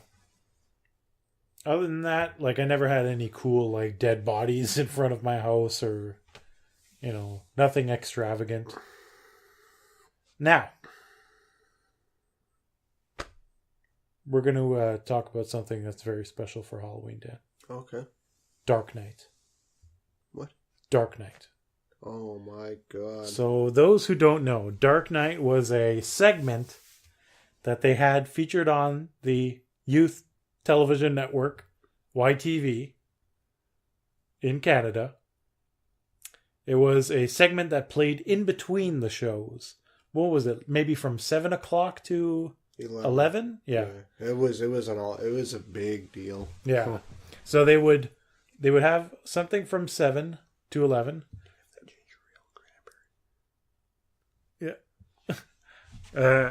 So they would have something 7-Eleven, And they would play shows. So normally they would play stuff like Are You Afraid of the Dark? Goosebumps. There was a Goosebumps show at the time. There's like recently a movie out. But when we were kids, it was a show on top of the book series. Obviously, the show was based off of the book series. And in between the show, so there was also like the Creepy Stories show. But in between the show, they would have segments featuring the PJs, which was programming jockey. So they had PJ Phil and PJ Paul doing stuff like Dark Knight contests or whatever. And,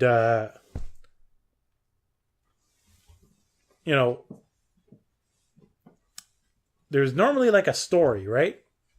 There was like some type of like narrative that they followed. I remember. I wish I could remember the original Dark Knight. What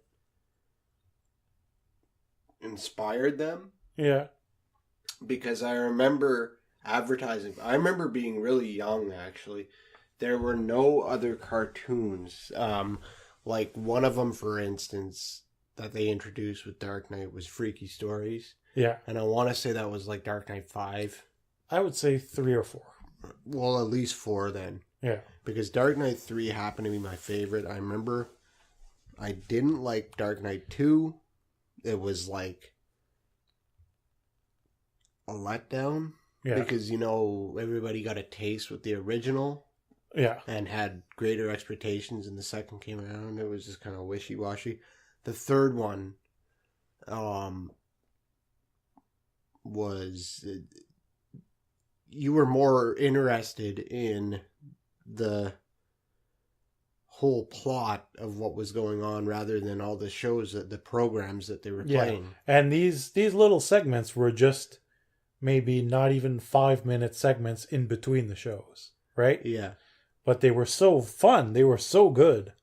And we love PJ Fresh Phil so much that like following that story was awesome.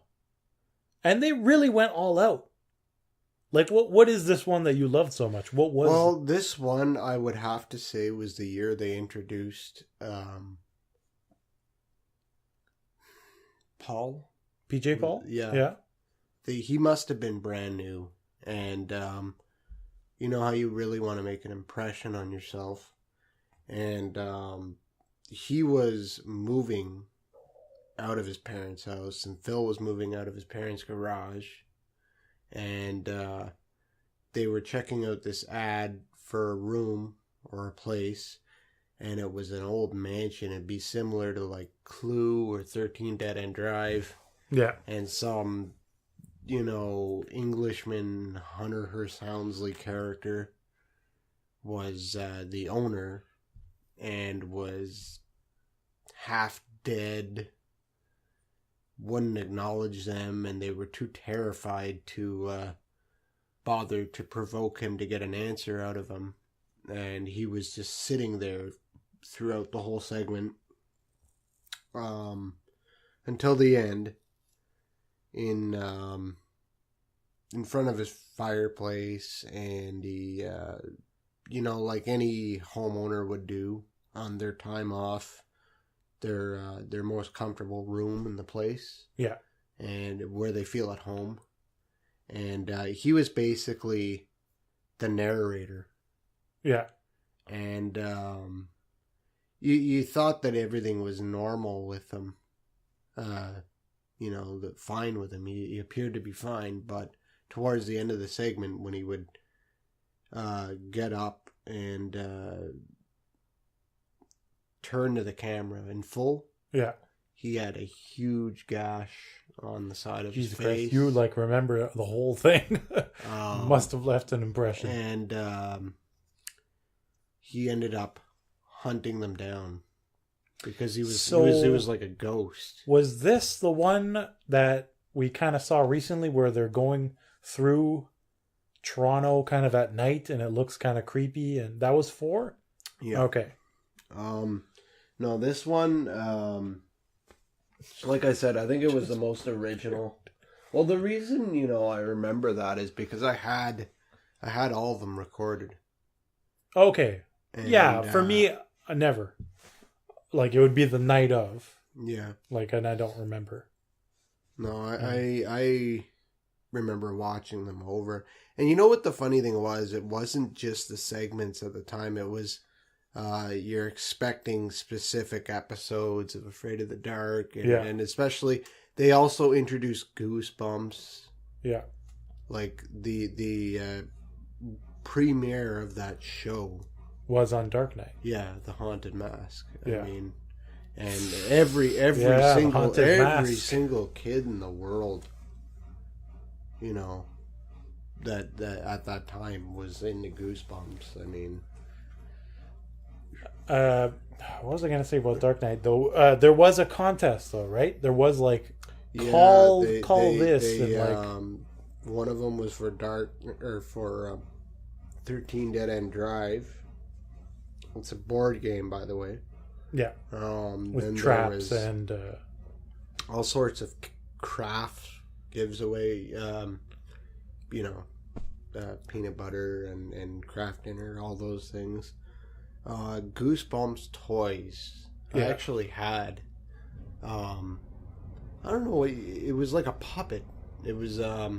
If anybody remembers those, one of them it was about Mudmen, and it was called "You Can't Scare Me," and it was about the size of your hand or a little bit bigger to fit over your hand, and it had arms. Yeah. And it was just a Mudman, and it was just like a toy, but it looked it was really neat. Like, I wish I still had it just for the sake of, and then there was another one. From Monster Blood 2, and it was the hamster in a squeeze ball, with green slime. Okay. And it wasn't just any kind of squeeze ball though. It was like really, like how like you get anything that's squishable like that, and it's only to a certain extent. But this was like you'd like bend it and like you could bend it out of shape, like you could really, but it just kept like it was like silicone or something. And it's lots of fun when you see that, and it just right off the bat it would resell all the books. Yeah. You know what I mean? It would just get everybody fucking back. R.L. Stein knows how to sell that cream. And then they had get that cream. A couple of other ones. They had Night of the Living Dummy. I think it was like a Pez shooter. Or something like that. And that wasn't really too big. But I know one of my friends actually at school, I had the Mudman, and he had from One Day in Horrorland. Yeah. It was like a troll. Yeah. Like a monster troll or something. Yeah. Like there's no. It'd be like in a mixture between troll goat. Like Okay. it had those horns. Yeah. And it had like a bull's snout and like red eyes and like devil fingers, like. Yeah. And the same thing, you put them on your fist and it's got the arms. Yeah. But those are really, really neat, when I think about it. So, we're big fans, as we said in the last podcast. I mean, this is getting long. I might split this up in two. I don't know. We're big fans of Are You Afraid of the Dark? Oh, yeah. Are You Afraid of the Dark was like a Cinar produced / half made by Nickelodeon, I believe, but played on YTV, mostly filmed in Toronto and Montreal. It was a show that featured basically like a group of like teenagers / a little bit younger than teenagers that gathered around the fire pit and told stories, right? The Midnight Society, as they put it. Submitted for the approval of the Midnight Society, the tale of Tony Danzak, that kind of thing. What do you remember here? You know what I'm going to say first. We've had this discussion many times. Not just you, me and J Mania, all those people at work. We've done this discussion going through the episodes in our mind. First one always comes up as the phone police. Everybody remembers the phone police. Yeah. Yeah, I actually watched that not long ago. Yeah. And, I was really just staggered by some of the things that, we take for granted, not just as kids, but again, how it was a different society, and just seeing those things. And, like, for instance, there's a scene in that where, one of the characters is going out of their way to get to the bottom of something. Yeah. And they travel downtown, and they end up going to the phone a company. place called the Phone Company. Quote. Oh man. And it's Graham Bell style. It's just legitimately this giant concrete telephone in the middle of nowhere out front of a building, and when you think about it, back then, how many different outlets were there for phones? No idea. I think there was just Bell. Bell, and there must have been another company, but not. Bell did control most. Yeah. Yeah. Yeah, no, it was just, things like that. And there was definitely a special aspect in Are You Afraid of the Dark in terms of the production. Like, they had good sets somehow. Good enough stories. It was kind of a Tales from the Crypt ripoff, but for kids. But good enough. Like, the stories were fantastic, I think. I wouldn't even say it was a ripoff of Tales from the Crypt, because it wasn't meant to be scary, and it was more creative. Campfire. Yeah. And the thing was some of them were scary, some of them were funny, some of them were there was like not necessarily horror, but like there was alien episodes sometimes, and like some of them were just trying to get a message across. Some of them were shit. Yeah. You recently, well, not recently, but in the past few years, bought season 1, and we both watched season 1.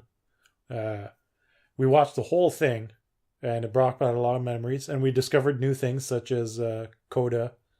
Yeah. Well, not noticed, but like we brought up new ideas. Or Super Specs.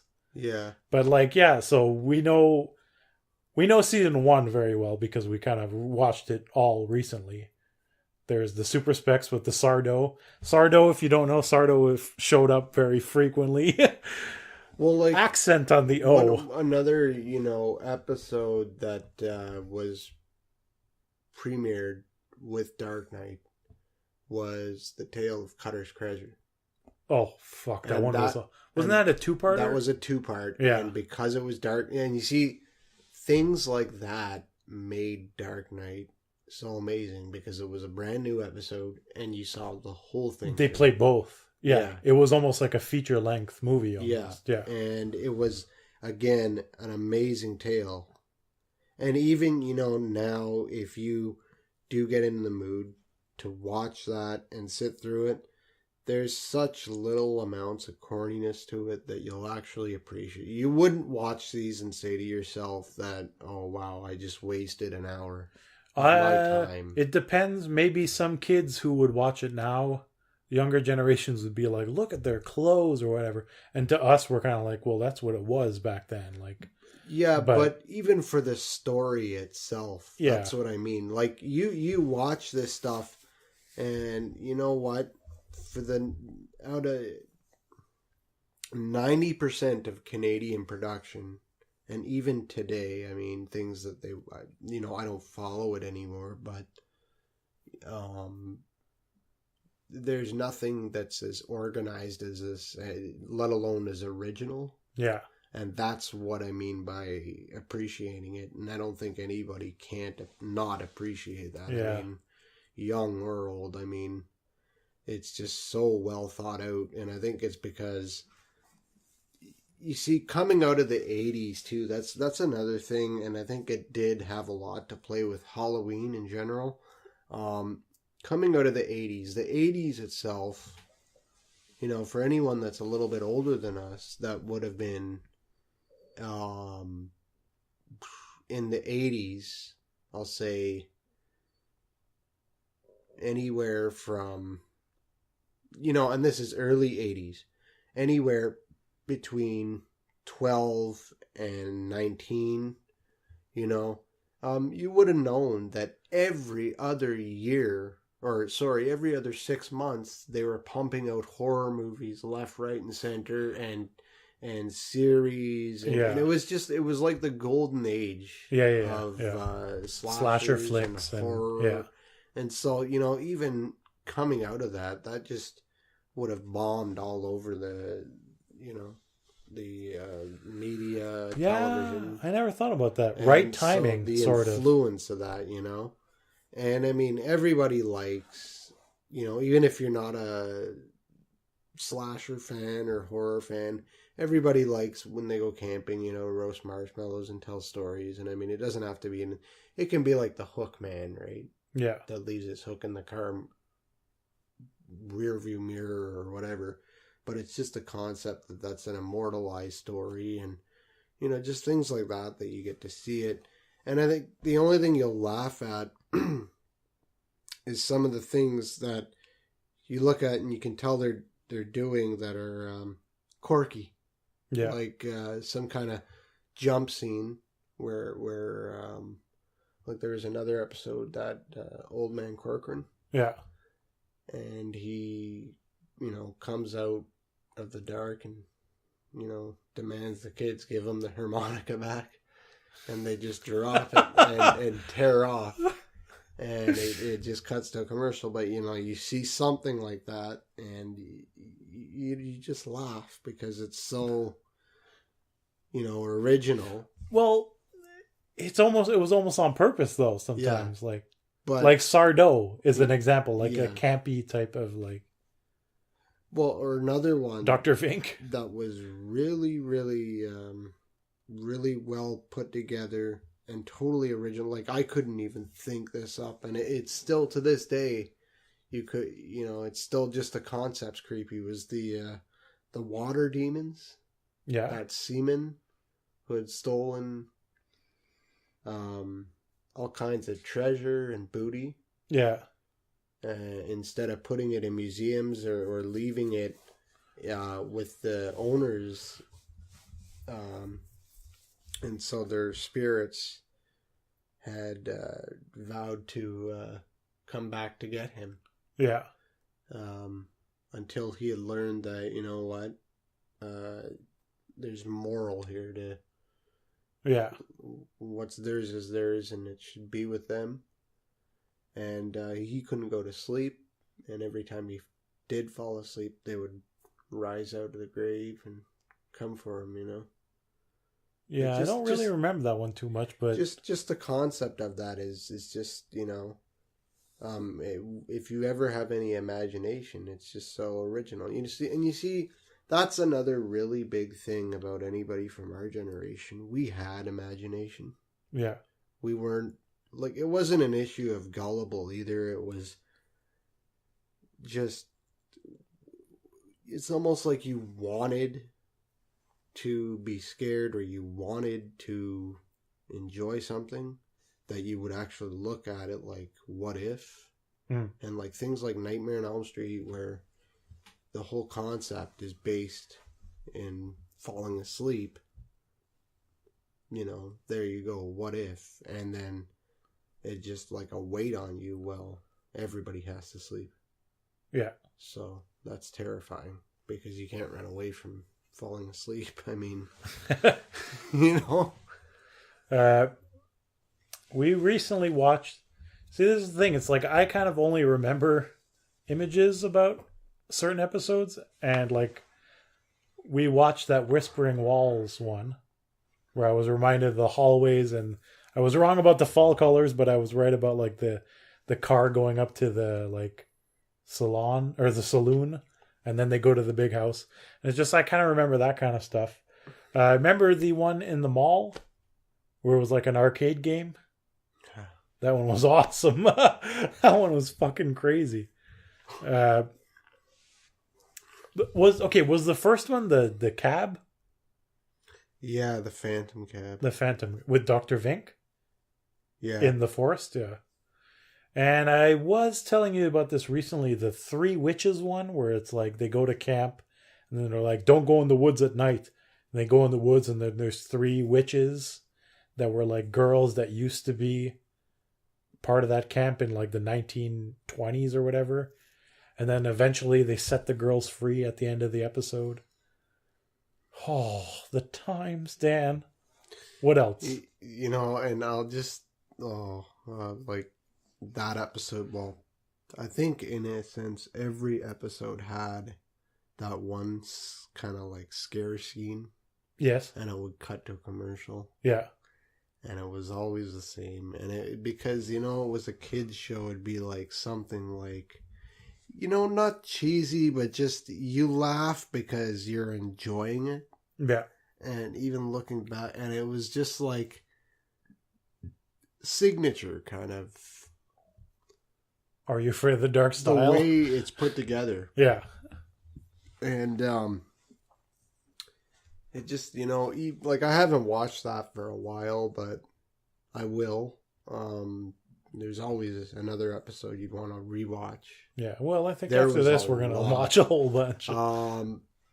But, you know, it would be like, especially when you're a kid, you know, as they're piecing it together and explaining it so that you understand and you're following the character the way they would do it. It was just, they would piece things together. And even though it's so obvious, yeah, but it's based on the fact that they're kids. Yeah. You know, just little scares, and it'd be with things that they, you know, they didn't have any special effects. They didn't have any budget. Yeah. And so there had to be half decent acting. Yeah. And they got like, other than like Sardo and Dr. Vink, it seemed like they never really had repeat. Yeah. Adult actors or whatever. Like it was pretty. They were good actors. Yeah, not bad. I would have to. I mean, I'm sure if we go back, you know, like. and then there's always quite a few actually people that did go on. Yeah, that became Hollywood. Even what's his face was on the show, and I'm pretty sure he was a popular comedian at the time. Yeah, because he was in Aladdin. Gilbert, he was on the radio show one. Gilbert Godfrey or whatever. Yeah, and Nev Campbell was on that. Which episode was that? I believe it was the second. I'm not sure what. It was the Dangerous Soup. Dangerous Soup, okay. But this is before Party of Five. This is before she was anything. Young. Yeah, and Elijah Cutbirth. Yeah, but she was later though. Yeah, she was a member of the Midnight. I didn't watch those episodes. Yeah, no, I didn't watch that either. But actually, I don't know I think his name was Tucker. Holy fuck! The car guy? No, you know Gary. Oh, the main guy, his yeah, brother. Yeah. He's been in movies. He was in Mean Girls. Yeah. And I've seen him in all sorts of, not. I've never seen him quite like star in anything, but he has been spotted in all sorts of odds and ends, But yeah, the more you fish through them, a lot of people did. Actually, there's even people that went into, I don't want to say production, but just other areas of, film, whether it be this or that, you know. And if you look at some of their bios, but it doesn't surprise me because, I mean, you've got like the Toronto film festivals and all that. So once they're, you know, I guess get the ball rolling and all that, and they can make their way over to Hollywood if they want to pursue it. Yeah. Dollhouse episode, that's one I hated.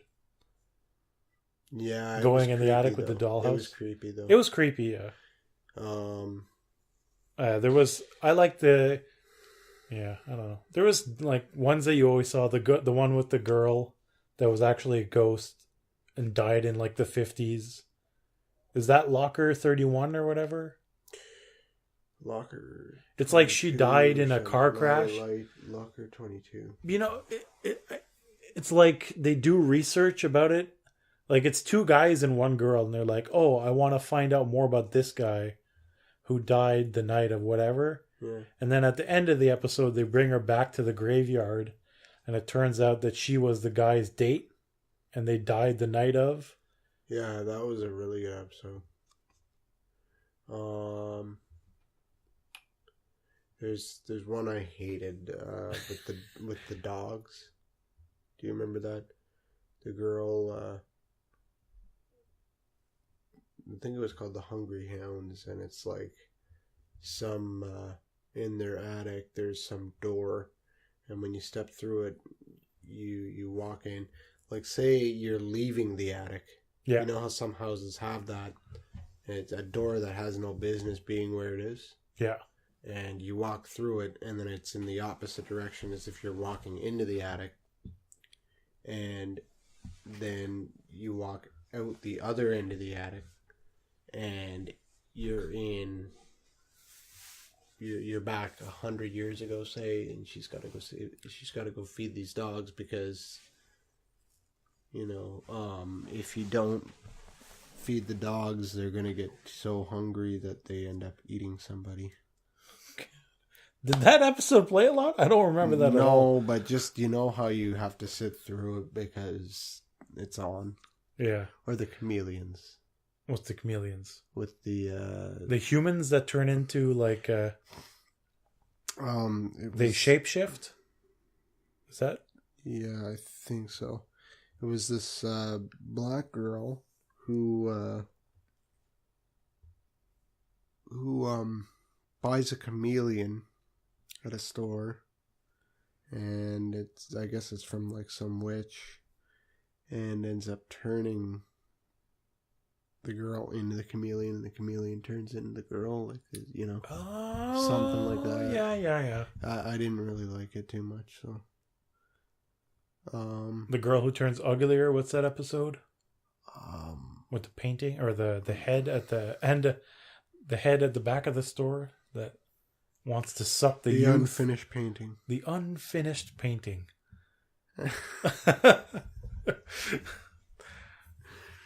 I don't know the name of the one. The parking. I know the one you're talking about. Oh, I always mix those up, right? I'm always like the painting and the. Another good one was the fire ghost. Oh yeah, we watched that one. Do you remember Jake and the Leprechaun? Jake and the Leprechaun, was it in the first season? The one that with the play? Yeah. Yeah. The best part of that episode is when he's looking at the guy. Like, you know, he's like in his dressing room. And the guy, he's putting on he's in the like the makeup thing, and he's like, and the guy's like hiding under the bed or whatever. And oh man, you know what I always thought the guy looked like? You know, the little person in that episode? I always thought he looked like the lead singer from the Red Hot Chili Peppers. You know who I'm talking about, right? Oh man. Yeah, that was a good episode. What if you gotta put it in you? The fire ghost, though. Oh man, fire ghost. Do you remember the Sandman one? No. You can't run from the Sandman. Oh man. He, you know. Oh, we'll have to watch that one again. This guy had the weirdest voice. It was. You could tell he was in movies. He You know how Hollywood will just find a place for people with a weird voice? Like there's this one guy, I have no idea what his name is. He did a lot of movies when we were younger, and he had a lisp, and he had a really low, raspy voice. Okay. He was in Miss Doubtfire. Okay. He was one of the 2 guys that did the prosthetics for him. And Does he happen to do a voice on The Simpsons? Yeah.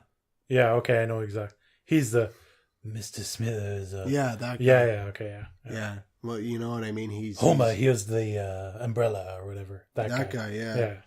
He's been in all sorts of voiceovers. But he's one of these guys, and he's like... He's got this just strange voice. It's almost like helium, like when you suck in a balloon, you know, people like that. And it's not like dwarf, it's just weird, like, you know, like Kermit the Frog weird, kind of. Yeah. But more like, I don't even know how to explain it, like to put it into words. Smells like rotten eggs. That was a good one, the Dead Man Float. Dead Man Float. We're going to have to watch some of these. Is there any others before we leave that you could think of right away? The Crimson Clown. The Crimson Clown. I don't remember that one. I know you brought it up before. There's, I think it's actually on the season. The Bozo the Clown. Bozo. Where the kid has to turn the nose back. He has to return it. Yeah. Isn't that the one I was talking about with the CN Tower? When he goes to the factory? The warehouse or whatever? And it's like in a room. He's like locked in a room and they're filming him. Isn't that the one with the... No? We need to... We're going to end this eventually. It's been a long podcast. And we're watching a bunch of Are You Afraid of the Dark episodes. We're going to reminisce. And we're going to find that CN Tower episode. It's not even a CN. You could just see the CN Tower. I think one of the worst episodes was the Tale of Badge. Tale of Badge. It doesn't even sound good. And there was also another one. What's the Tale of Badge, though? It was this girl's 16th birthday, and she's from a Scottish family. Oh, fuck it. Who cares? No, keep going. And anyways, Tale of Badge. I don't remember it. In her family, there's this, going back houses. There's this demon called Badge that. Oh my God! Yes. That has been thwarted, and they let him out, and she's the only one who can put him away, type thing. Yeah, not a good episode. Yeah, it wasn't that great. You know, it was a good episode that was also introduced in Dark Knight, and I think it was the original Dark Knight, was the Tale of the Night Shift. Tale of the Night Shift. No, it do you remember that? Nope. The hospital with the vampire. Oh my! Yeah. I think that was the original Dark Knight. That was not in season 1, though. No. But okay. Dark Knight was in season 1. Afraid of the Dark was going for a while before Dark Knight. And that was also a 2-part, I believe. Vampire Family 1, too? Yeah, I remember that. Do you remember the computer virus one? Yeah. Vaguely. The Sort alien of. was like a dwarf in silver, and his brain was okay, you told me, holy shit. What was the one with the aliens in the forest? Rule 1, I win, you lose. Rule 1, I win, you lose. Holy shit. We need to watch that one. You know who I think that was? I could be wrong, but did you watch Star Trek at all? Yeah, a little bit. okay, are you Not familiar much. with the Ferengi characters? No. Did you know what the Ferengis No, if you say that, are? describe. Are you familiar with Quark? That No. character? No. Okay. Well, his son or brother or whatever, the other one, he looked exactly like him. And the guy that played Rumpelstiltskin, I doubt you've seen that movie, is the same guy from Star Trek. Yeah. I believe that's the same guy. Okay. Because his voice is the exact same, and he's also a dwarf. So. Rule 1. You know what another good episode was is the jukebox. Oh yeah. In that house at the lake. In the basement. The lake house, yeah. Yeah. Well, not the basement, but like the it's basement, but like you could see through, sort of. Yeah. Like there was the... And then there was... what else was there? There was... Well, what's the one with the aliens and the... Oh, in the forest. With the unexpected visitors. That's the one with the yellow nets? Yeah. Sort of? Like the spider web? Yeah. Do you remember the Ghastly Grinner comic No, book? that's apparently your favorite, or one of your favorite. You always mention. Don't remember. But I don't remember it. I'm sure if I saw it, I would remember. He was like a jester, like like a Joker. Yeah, yeah. And there was also, what else was there? There was there was some Halloween episodes like Trick or Treat ones. Do you remember the Sleepy Hollow one? Yeah, where the guy fakes that he's the headless horseman. That was about as far as I watched. Yeah, because that was the last run of them. Yeah, and then it turns out, so if I remember correctly, he fakes that he's the headless horseman. Yeah, and then he actually gets like hunted by the headless horseman, and he's like, "Oh, stop joking around," or whatever. Yeah. And then there was the bookish babysitter, the one where every story she read to the kid came true. That was the one where he ended up in a dungeon with knights trying to kill him. Holy shit. Your memory is like fantastic for this. Oh man. We need to watch some of these episodes. So, okay, before we leave, your favorite one. What's your favorite one? I don't know if I could. Midnight Madness was pretty good. Okay. Do you remember that one? No. That was. I don't remember any of these. Dr. Vink shows up to save a theater. And he offers them the original Nosferatu. And I actually do know this one. I tried to watch it, and I think because Nosferatu was on it, they took it off YouTube or something. That's a really good one.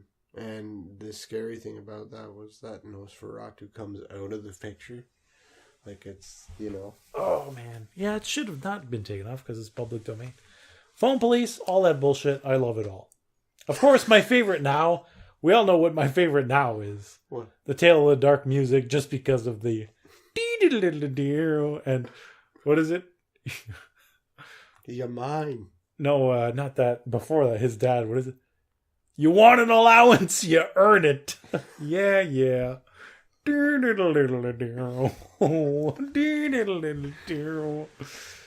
Oh man, that's what I need to get my hands on. Season 2. Yeah. Well, we're going to wrap this up, and we're going to probably watch some episodes because it is Halloween.